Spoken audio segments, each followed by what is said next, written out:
સુરત શહેરના Dindoli police station હદ વિસ્તારમાં સ્ટેટ મોનિટરિંગ સેલે વિદેશી દારૂના સ્ટેન્ડ પર છાપોમારો કર્યો હતો. સુરત શહેરના ડિંડોલીમાં આવતા ભેસ્તાન રેલવે ઓવરબ્રિજ નીચે ડિંડોલી અને મહાલક્ષ્મીનગર સોસાયટી પ્લોટ નંબર 43 સામે મુખ્ય આરોપી અંકિત પાટીલના વિદેશી અને દેશી દારૂના સ્ટેન્ડ પર કરી હતી રેડ. સ્ટેટ મોનિટરિંગ સેલે રેડ.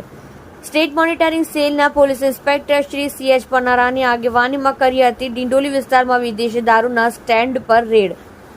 સુરતના ડિંડોલી વિસ્તારમાં સ્ટેટ મોનિટરિંગ સેલના રેડમાં 565 વિદેશી દારૂની બોટલ જેની કિંમત 56,500 સાથે 4 મોબાઈલ ફોન જેની કિંમત 25,000ની સાથે રોકડ રકમ 11,800 સાથે 2 વાહન જેની કિંમત 50,000 સાથે અન્ય મુદ્દામાલ બેટરી, ઇન્વર્ટર, ફોકસ લાઇટ કિંમત 9,000 સાથે કુલ 1,52,300 રૂપિયાનો ઘટના સ્થળથી કબજે કરવામાં આવ્યો હતો.